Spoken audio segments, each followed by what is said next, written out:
ਭਾਜਪਾ ਪੰਜਾਬ ਲੋਕ ਕਾਂਗਰਸ ਸ਼੍ਰੋਮਣੀ ਅਕਾਲੀ ਦਲ ਸੰਯੁਕਤ ਗੱਠਜੋੜ ਦੇ ਸਾਂਝੇ ਉਮੀਦਵਾਰ ਰਾਜ ਨੰਬਰਦਾਰ ਦੀ ਚੋਣ ਮੁਹਿੰਮ ਭਾਜਪਾ ਦੇ ਸੀਨੀਅਰ ਅਹੁਦੇਦਾਰਾਂ ਤੇ ਵਰਕਰਾਂ ਵੱਲੋਂ ਦਿਨ ਬ ਦਿਨ ਤੇਜ਼ੀ ਕੀਤੀ ਗਈ ਹੈ ਅਤੇ ਸ਼ਹਿਰ ਵਿੱਚ ਰਾਜ ਨੰਬਰਦਾਰ ਦੇ ਹੱਕ ਵਿੱਚ ਵੱਖ-ਵੱਖ ਜਥੇਬੰਦੀਆਂ ਵੱਲੋਂ ਭਾਰੀ ਸਮਰਥਨ ਦਿੱਤਾ ਜਾ ਰਿਹਾ ਹੈ।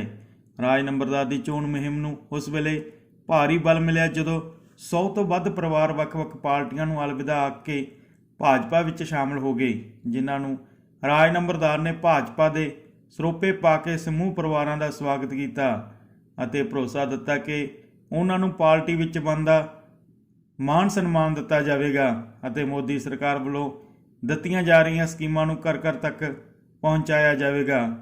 ਮੀਟਿੰਗ ਨੂੰ ਸੰਬੋਧਨ ਕਰਦੇ ਰਾਜ ਨੰਬਰਦਾਰ ਨੇ ਕਿਹਾ ਕਿ ਲੋਕ ਅਕਾਲੀ ਕਾਂਗਰਸ ਸਰਕਾਰਾਂ ਦੀਆਂ ਨੀਤੀਆਂ ਤੋਂ ਜਾਣੂ ਹੋ ਗਏ ਹਨ ਅਤੇ ਇਸ ਵਾਰ ਬਦਲਾਅ ਦੇ ਮੂਡ ਵਿੱਚ ਹਨ ਅਤੇ ਬਠਿੰਡਾ ਸ਼ਹਿਰ ਵਿੱਚ ਕੈਪਟਨ ਅਮਰਿੰਦਰ ਸਿੰਘ ਅਤੇ ਭਾਰਤੀ ਜਨਤਾ ਪਾਰਟੀ ਦੀ ਦਿਨ ਬ ਦਿਨ ਲੋਕਪ੍ਰਿਯਤਾ ਵੱਧਦੀ ਜਾ ਰਹੀ ਹੈ ਅਤੇ ਲੋਕ 20 ਫਰਵਰੀ ਨੂੰ ਕਮਲ ਦੇ ਫੁੱਲ ਤੇ ਵੋਟਾਂ ਪਾ ਕੇ ਭਾਜਪਾ ਦੀ ਸਰਕਾਰ ਬਣਾਉਣਗੇ, ਇਹਦੇ ਵਿੱਚ ਵਿਸ਼ੇਸ਼ ਹਿੱਸਾ ਪਾਉਣਗੇ।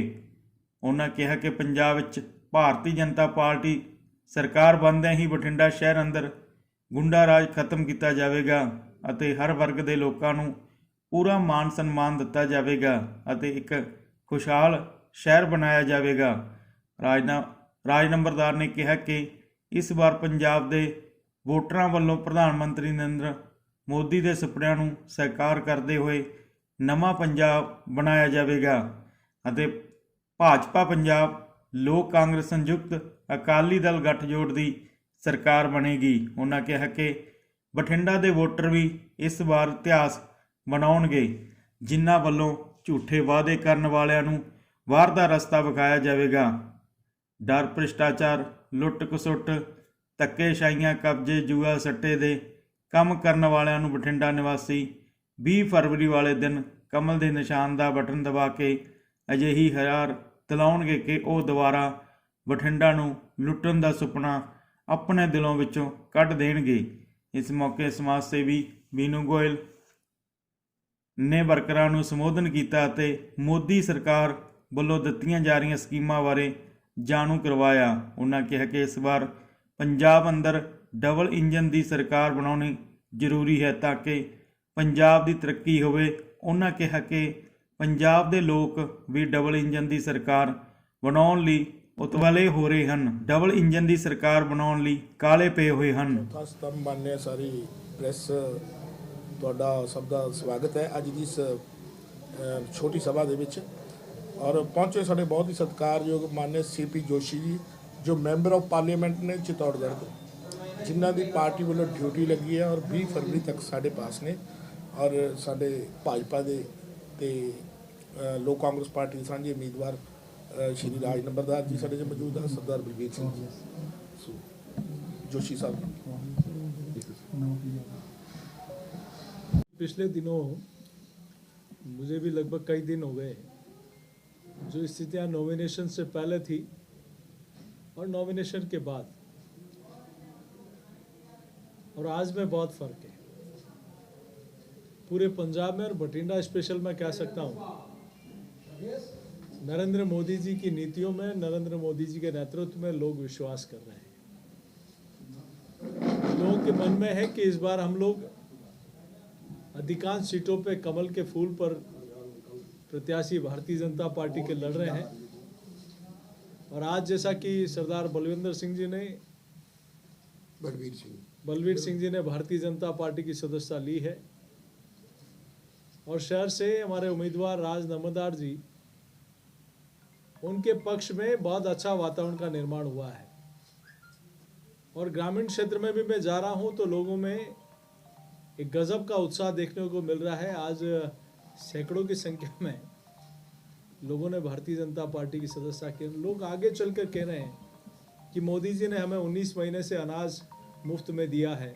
लोग कह रहे हैं हमारा प्रधानमंत्री आवास बना है, कोई कह रहा हमारा गैस का कनेक्शन दिया है, कोई कह रहा हमारा गैस का कनेक्शन के साथ शौचालय बना है, कोई कह रहे हैं हमारे यहाँ सड़कें बनी हैं, 5 लाख का आयुष्मान फ्री में इंश्योरेंस पॉलिसी मोदी जी के कारण हमें मुफ्त में इलाज मिला है। तो किसान कह रहा हमारे किसान सम्मान निधि आई है और अनेक काम हुए हैं। तो एक अजीब लोगों में कि हमने मोदी जी ने यहाँ एक नया कॉरिडोर खोला है जो वर्षों से कोई प्रधानमंत्री नहीं कर पाया। गुरु ग्रंथ साहिब को अफगानिस्तान से ससम्मान लाने का काम किया है।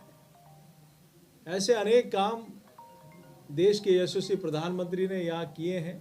वीर बाल दिवस जो एक लोगों में एक बहुत बड़ा विश्वास जगा है कि मोदी जी ने जो अभी तक कोई प्रधानमंत्री नहीं कर पाया वो किया है। तो ऐसे में लगता है लोगों का विश्वास, नेतृत्व में आस्था बढ़ी है और भारतीय जनता पार्टी के प्रति जो रुझान देखने को मिल रहा है उससे निश्चित रूप से भारतीय जनता पार्टी आगे बढ़ी है। आप पंजाब में सभी जगह गए हो, कैसा रिस्पांस, अच्छा रिस्पांस मिल रहा है अपने आपके कैंडिडेट को?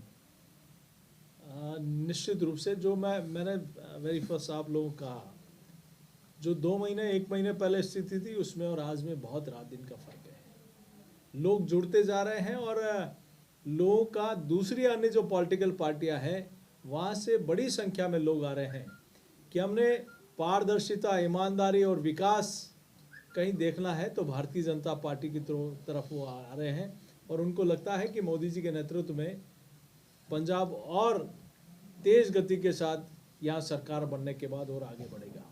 जब किसानों ने वहाँ पे धरना दिया हुआ था दिल्ली में, तब तो किसी पार्टी के लोगों को नहीं लग रहा था कि बीजेपी अच्छा काम कर रही है या क्या कर रही है। तब तो आपको सभी लोग गालियाँ निकालते थे। आप ठीक कह रहे हैं कि एक समय था जब लोगों को लगा कि नहीं, किसान बिल के कारण कुछ पॉलिटिकल पार्टियों ने एक वातावरण का निर्माण करने का काम किया और इस बीच में भी आप लोगों ने देखा होगा माननीय प्रधानमंत्री जी ने कहा कि मैं किसानों के हित में बिल लेकर आ रहा हूं लेकिन देश हित में इस बिल को वापस लेता हूं। तो उन्होंने ससम्मान बीच में भी कई दफा कहा मैं हाथ जोड़कर सर झुकाकर आपसे बातचीत करने को तैयार हूं। तो राष्ट्र हित में इस बिल को वापस लिया और लोगों ने जिस प्रकार की भ्रांतियां फैलाई थी लोगों को समझ में आया कि नहीं, इस देश का और पंजाब का कोई विकास कर सकता है और पंजाब को समृद्धशाली और कोई बना सकता है तो नरेंद्र मोदी जी और भारतीय जनता पार्टी की सरकार। जोशी, किसान तो अभी भी गांव में जब आपका कोई कैंडिडेट जाता है तो उसको रोकते हैं, उसके खिलाफ नारे लगाते हैं, संघर्ष करते हैं कि जो बातें हमारी मानी गई थी वो अभी तक लागू नहीं हुई है। जो केंद्र ने बोला था उस पर अभी तक कुछ नहीं हुआ, इसलिए हम सवाल करेंगे। मैं आज खुद कई गांव में गया हूँ, भारतीय जनता पार्टी की बैठकों में गया हूँ, किसानों के साथ मिला हूँ। मुझे इस प्रकार का कोई वातावरण जैसा आप बता रहे हैं ऐसा कोई देखने को नहीं मिला। जोशी, कल उसको डेरा मुखी को एक पैरोल मिली है हरियाणा गवर्नमेंट की तरफ से। पंजाब में जो सियासी पार्टियां हैं वो उसको सियासी एंगल से देख रही हैं कि बीजेपी ने अपना इलेक्शन में बेनिफिट लेने के लिए उनको पैरोल दी है। आपका क्या कहना है? देखो, चुनाव है और पॉलिटिकल पार्टियां अपने अपने हिसाब से एनालिसिस करती है। मेरा चूँकि माननीय न्यायालय ने पैरोल दिया है, छुट्टी दी है, तो इस पर मैं माननीय न्यायालय के निर्णय के ऊपर कोई टिप्पणी नहीं कर सकता। क्या बीजेपी मतलब कि डेरा से दाद मांगेगी, स्कूट मांगेगी? देखिए, मैं इसमें कोई प्लस माइनस की बात नहीं करना और पॉलिटिकल पार्टियों को भी माननीय न्यायालय के निर्णय के ऊपर कोई उंगली नहीं उठाना चाहिए। जो विरोधी पक्ष है, जय श्रोमणी अकाली दल का सीएम सुखबीर सिंह बादल का चेहरा है और आम आदमी पार्टी के भगवंत मान राहुल गांधी ने सीएम चन्नी को दोबारा ऐलाना है। बीजेपी का हमेशा रहा है भी जब जीत प्राप्त होती है उसके बाद ही सीएम चेहरा ऐलानते हैं, उसके बाद सीएम बनाया जाता है। इसके बराबर का होगा जो विरोधी पार्टी है, सीएम चेहरा बीजेपी के पास पंजाब में, क्योंकि अपने पद पर अपने सभी ने ऐलान कर दिया अपने अपनी पार्टी ने। देखिए, भारतीय जनता पार्टी एक अनुशासित पार्टी है। भारतीय जनता पार्टी में पार्लियामेंट्री बोर्ड निर्णय करता है और पार्लियामेंट्री बोर्ड भी उसमें विधायक दल की बैठक में विधायक निर्णय करते हैं कि हमारा नेता कौन होगा और पार्लियामेंट्री बोर्ड उस पर मोहर लगाता है। तो भारतीय जनता पार्टी ने स्पष्ट कहा है कि जो भी बहुमत के बाद हमारा शीर्ष नेतृत्व निर्णय करेगा वही हम सब लोगों को जैसे 60 विधायक जो सीएम चेहरा तय करते हैं, बीजेपी को लगता है पंजाब में 60 विधायक जीत प्राप्त करेंगे, जीतेंगे? निश्चित रूप से भारतीय जनता पार्टी और भारतीय जनता पार्टी का अलायंस इस बार अपना बहुमत लेने वाला है। ठीक है। Thank you.